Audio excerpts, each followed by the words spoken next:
Equal আসসালামু math by আলাইকুম ওয়া Raton Sir. রাহমাতুল্লাহ। চলে আসলাম নতুন একটি ক্লাস নিয়ে। আজকের যে টপিক সেটি হলো উৎপাদক পদ্ধতিতে লসাগু ও গসাগু নির্ণয়।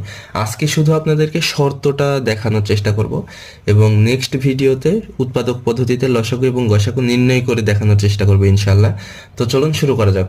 শর্ত, যেটা মূলত আমাদের লসাগু এবং গসাগু উভয়ের ক্ষেত্রেই প্রযোজ্য, আমি অলরেডি লিখেই রেখেছি যে লসাগু নির্ণয়ের জন্য উৎপাদক পদ্ধতিতে কি শর্ত সেটা যদি আমরা একটু লক্ষ্য করি, যে যে কোনো দুইটি সংখ্যায় বিভাজ্য হতে হবে। অর্থাৎ আমরা যখন দুই বা ততোধিক সংখ্যার লসাগু নির্ণয় করব উৎপাদক পদ্ধতিতে, তখন আমাদেরকে একটু লক্ষ্য রাখতে হবে যে সেই সংখ্যাগুলোর মধ্যে অন্ততপক্ষে দুইটি সংখ্যার মধ্যে বিভাজ্য হতে হবে।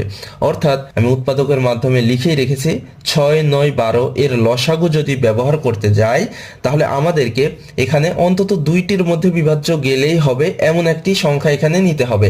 অর্থাৎ যদি আমি 2 নিই তাহলে দেখি তো 6-এর মধ্যে যাবে, 9-এর মধ্যে যাচ্ছে না, 12-র মধ্যে যাবে। তার মানে এখানে 6-এর মধ্যেও যাচ্ছে, 12-র মধ্যেও যাচ্ছে।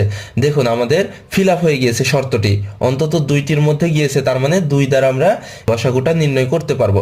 অর্থাৎ 2 দ্বারা নিলে এখানে হবে 3, এখানে হবে যেটা ছিল সেটাই 9, যেহেতু 2 9-এর মধ্যে যায় না বিভাজ্য, যার জন্য 9 যেটা ছিল সেটাই হবে। আর এখানে 2 12-র মধ্যে যাবে 6, এইরকম হবে।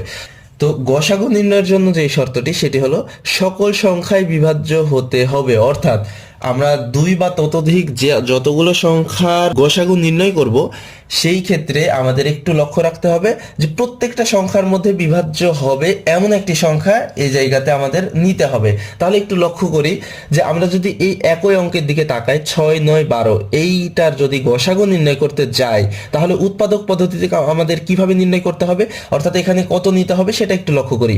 যদি এখানে আমি 2 নিতাম তাহলে 6-এর মধ্যে যেত, অর্থাৎ প্রথমটা ফিল আপ হলো। 2 কি 9-এর মধ্যে যাবে? যাচ্ছে না। 2 12-এর মধ্যে যাচ্ছে। দেখুন শর্তে বলা হয়েছে সকল সংখ্যায় বিভাজ্য হতে হবে। এখানে কি সকল সংখ্যায় বিভাজ্য হয়েছে? জি না, হয় নাই। তার মানে আমাদের স্পষ্ট এটা 2 নিতে পারবো না। আচ্ছা, এবার তাহলে দেখি 3 নেওয়া যায় কিনা।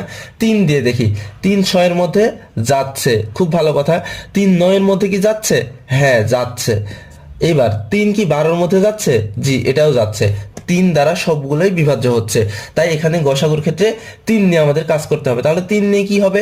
3 6-এর মধ্যে যাবে 2 বার, কমা 3 9-এর মধ্যে যাবে 3 বার, কমা 3 12-এর মধ্যে যাবে 4 বার।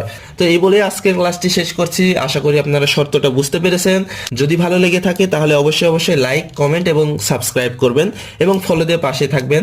আমার জন্য দোয়া করবেন। আপনাদের জন্য শুভকামনা। আসসালামু আলাইকুম ওয়া রাহমাতুল্লাহ।